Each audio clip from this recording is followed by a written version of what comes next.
महाजी पाटिल का रखा हुआ ये सत्यव्रत जो कोई भी रखेगा उसका कल्याण होगा। ये सत्यव्रत मेरे जाने के बाद भी चलता रहेगा और भक्तों का मार्गदर्शन करता रहेगा। ये कलयुग है मालसापति। यहाँ कदम कदम पर वासनाएं इंसान को घेरती हैं और इंसान मोहग्रस्त होता है, जिसका मतलब है वो अपने कर्तव्य से दूर हो जाता है, अपने अधोपतन की तरफ बढ़ता जाता है। उससे बचने का साधन ये सत्यव्रत है जो लोगों को दुखों से, चिंताओं से मुक्ति दिलाएगा। आपकी लीला अगाध है। सबका मालिक एक का मरते दम तक इंसान का साथ देती है। चिंता और चिता दोनों बहनें हैं, एक सधवा और दूसरी विधवा है। एक इंसान को जीते जी जलाती रहती है और दूसरी मौत के बाद जलाती है। सच को परखना कोई मामूली बात नहीं है।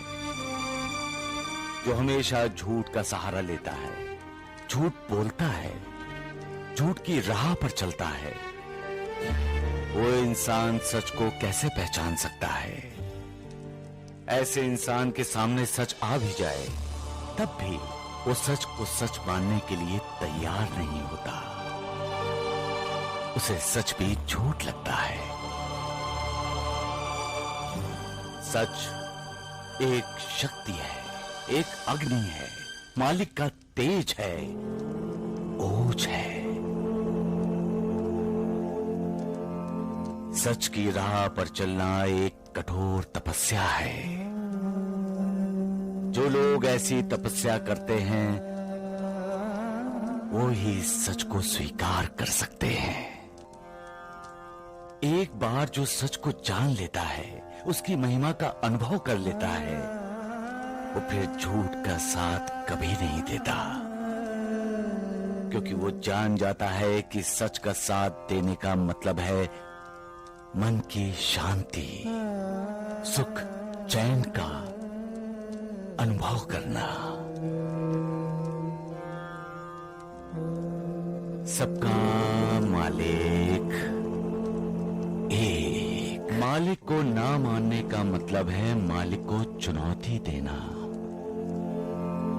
मालिक से ईर्ष्या करना। अंधेरा तब तक रौब दिखाता है जब तक दिया जलकर रोशनी नहीं फैलाता। झूठ तब तक लोगों को गुमराह करता है जब तक सच सामने नहीं आता। झूठ, अंधेरा, ढोंग, पाखंड, इनकी अपनी एक मर्यादा है, और जब मर्यादा लांघने की कोशिश होती है तब झूठ का पर्दाफाश होता है, अंधेरे का विनाश होता है, ढोंग और पाखंड की पोल खुल जाती है और असलियत सामने आ जाती है सबके। इसलिए हमेशा सत्य बोलो, सच के रास्ते पर चलो, सत्य की पूजा करो, तुम्हारा कल्याण होगा।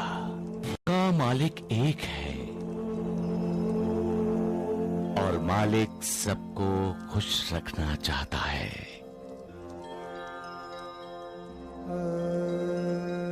मालिक कभी पक्षपात नहीं करता, उसके सामने सब बराबर हैं। फिर भी हम में से कोई सुखी है तो कोई दुखी, कोई खुश है तो कोई नाराज, किसी के पास अनगिनत दौलत है तो कोई बिल्कुल खाली, कोई 100 साल जीता है तो कोई पैदा होते ही मर जाता है। ऐसा क्यों?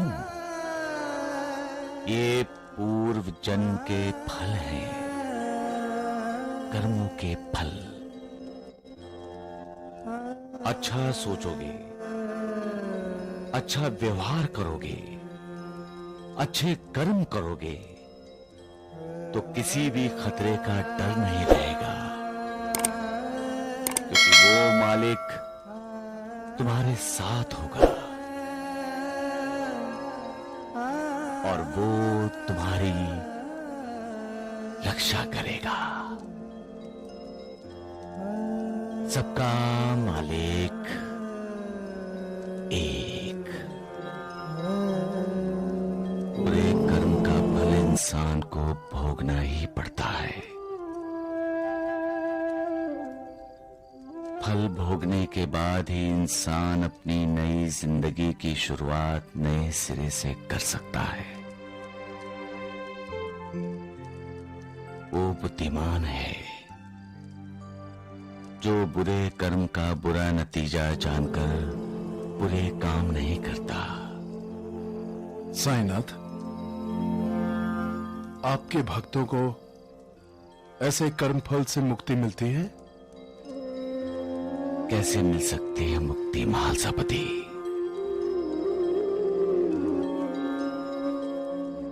तुम तो जानते ही हो महालसापति, कोई किसी के प्रारब्ध में हस्तक्षेप नहीं कर सकता। मालिक पर जिसकी श्रद्धा है, विश्वास है, भरोसा है, मालिक की दुआ हमेशा उसके साथ में रहती है। जो तन मन धन से मालिक के हो जाते हैं, मालिक सदा उनके साथ रहता है। जो लोग मालिक को पाने के लिए अपना सब कुछ दांव पर लगा देते हैं, मालिक उनके लिए सब कुछ करता है। वो कभी अपने भक्तों को मझधार में नहीं छोड़ता। ये सच है कि मालिक को पाना इतना आसान नहीं है। उसे पाने के लिए बहुत सी कठिनाइयों का सामना करना पड़ता है, बहुत सी कसौटियों पर खरा उतरना पड़ता है, कड़ी तपस्या करनी पड़ती है। उसके बाद जैसे सूर्योदय होता है, वैसे ही मालिक की कृपा होती है, और वो ही कृपा भक्त की जिंदगी को रोशन कर देती है। सबका मालिक एक। जो मुझे याद करता है उसे मैं कभी नहीं भूलता, हमेशा उसकी सहायता करता हूं, चाहे वो मुझसे कोसों दूर ही क्यों ना हो।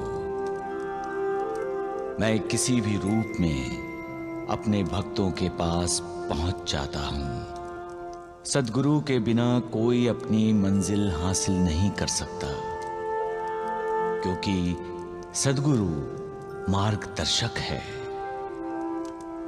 ऐसा मार्गदर्शक जो अपने शिष्यों को मुक्ति का मार्ग दिखाता है। मेरे भक्त जब मुझसे मार्गदर्शन की उम्मीद करते हैं, तो मैं उनका मार्गदर्शक बन जाता हूं। सबका मालिक एक। इस कलयुग में इंसान कई विकारों के अधीन होकर अपनी राह से भटक जाता है। ऐसे में साईं सत्यव्रत भटके हुए को राह दिखाता है, उन्हें सही मार्ग पर लाता है। वो साईं सत्यव्रत इंसान के लिए एक मार्गदर्शक बन जाता है। जो इंसान साईं सत्यव्रत रखता है वो जीवन में हमेशा खुश रहता है, उस पर साईं बाबा का आशीर्वाद हमेशा रहता है। जो इंसान झूठ का सहारा लेता है, उसके सामने चाहे कितना भी सच क्यों ना आए, उसे वो झूठ ही समझता है, क्योंकि सच तो एक अग्नि तपस्या होती है। जो इंसान सच की राह पर चलता है वो एक सत्पुरुष होता है, जिसका भगवान पर भरोसा, विश्वास, श्रद्धा होती है। उस पर भगवान का आशीर्वाद हमेशा बना रहता है। अगर हम भगवान को तन मन धन से मानते हैं, तो भगवान भी हमारे साथ हमेशा रहते हैं। वो हमारी हमेशा हर संकट में मदद करते हैं, हमें सही राह दिखाते हैं। और हमारे जीवन को सुख शांति से भर देते हैं। उम्मीद करते हैं कि आपको हमारा वीडियो पसंद आया हो, तो चैनल को लाइक, शेयर और सब्सक्राइब करें और कमेंट बॉक्स में ओम साईं राम जरूर लिखें। वीडियो को अंत तक सुनने के लिए धन्यवाद। आपका दिन शुभ हो।